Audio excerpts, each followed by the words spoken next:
guys, hello, welcome to my channel again. This is the Real African Housewife. How are you doing? Thank you for all your love and support. Thank you for your likes, your comments, your encouragement. If you look at the Americans, people of color, the celebrity in America right now, most of them are kind of, tracing their lineage to Africa, some places in Africa, places like Ghana, Zimbabwe, Nigeria. You see some people saying that they are from Senegal, stuff like that. And this just got me thinking, like, people are actually trying to go back to their roots, looking for, a connection with the African world. Okay, so for instance, for some people that live abroad, and you don't live in Africa back home, and you feel that because of the kind of line that you are kind of nurturing your children to go into, you feel that if they have African names, this could affect the opportunity that will come forward to them. Are you one of those parents? Have you experienced it personally? Has it happened to you? Is that one of the main reasons why you made up your mind, or you chose to give your child an English name just so that they can have better opportunity than others? And as a child, or probably you are in your teenage years, and you have an English name, and do you actually feel that that name is one of the things that gave you the opportunity? Let's say probably you're in a football team, you are probably in a college or whatever it is that you're doing. Do you feel that you were chosen because your name is easier to relate? That there are different category of people. We have people that they are very comfortable with who they have where they come from. They are very comfortable, and we have people that are the in-betweeners, the people that they don't really want you to know their background or where they actually come from. And then we have the ones that are totally, they've changed. In fact, you don't even know who they are anymore. The only thing is that probably you know them by their name or their skin color. Because I really want to hear from people's point of view. If you are one of those people that you deliberately gave your child an English name just because you feel that this thing might affect them in future, it might hinder them with having some particular kind of your African culture, like your attires. Your classic agbada, Iran buba, gele, like myself, like this. You see nowadays, you see all this award, the American award actually in particular. You've seen people wearing Akara now, down to the award. Even we that we are Africans, a lot of us don't exhibit those kind of, all those kind of personality. We don't do that. We rather probably wear an English dress. I'm not saying there's anything wrong with that. I'm just trying to say, like, how comfortable are you?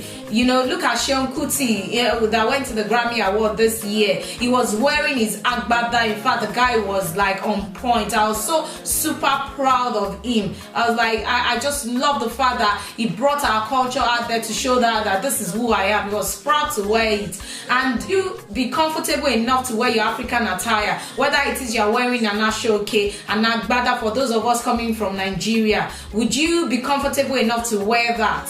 Or probably, it's a dress down Friday at your place of work. Are you bold enough to wear your Ankara there to, like, yes, let them know that yes, we have a beautiful style as well. Are you one of those people that probably your friend invited you to an outing? It's not an African outing or just one dinner that that there will be other cultures there, people from other race, they'll be there. Would you be comfortable enough to wear your own personal attire, the food that you eat? Are you one of those people that you are comfortable, you have the confidence to take your food anywhere in the world? Let's say at your place of work, you are in an office environment and it's lunchtime, you brought out your eforiru with iru and panla, and how those things, the aroma will come to you and all that. Are you comfortable enough to bring your food out and people asking you, what's that? Would you be comfortable?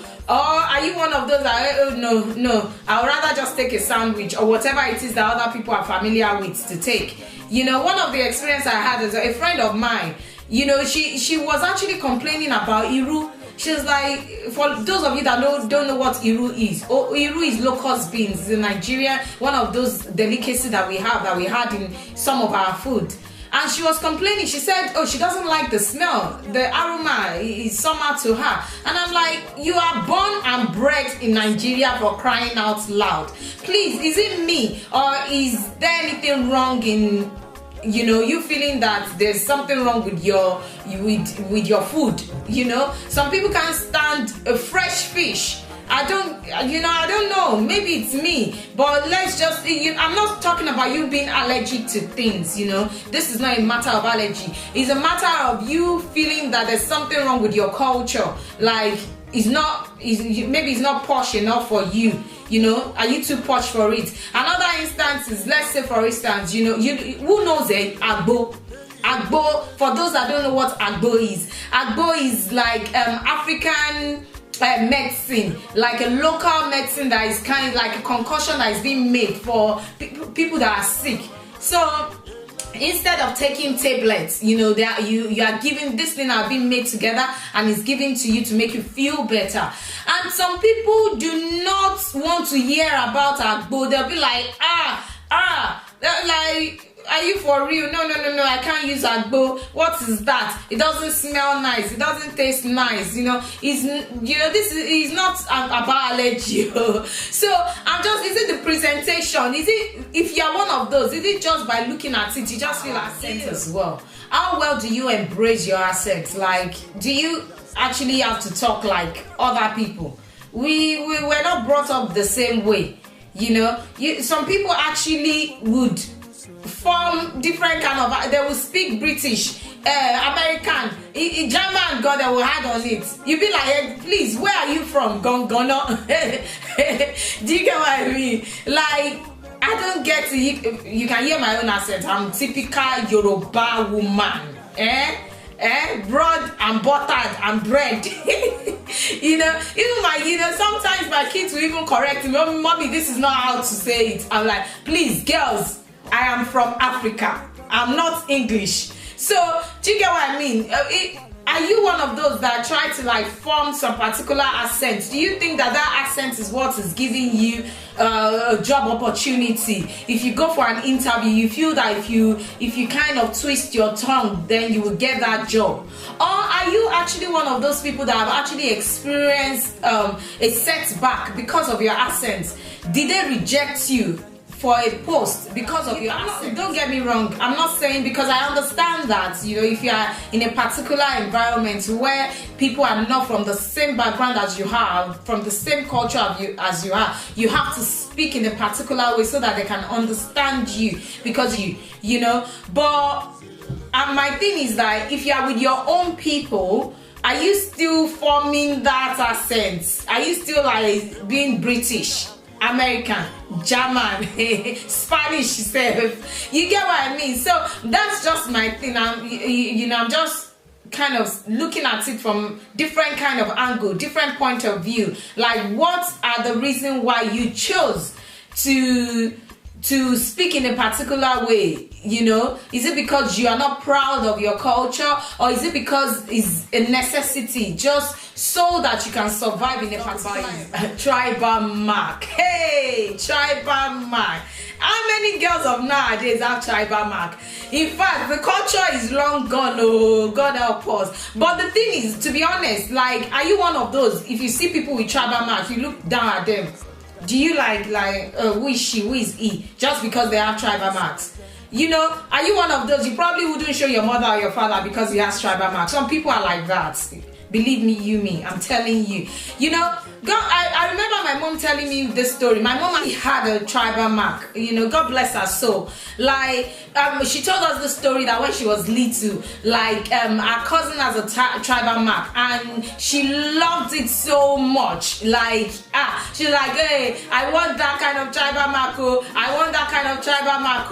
And her parents didn't want her to have it because it's not part of their culture really for them at that where her mom and her dad are from. So, but she insisted that she wanted the tribal mark. So they actually not gave her, those ones that they call 1-1, and she was crying that she wanted more.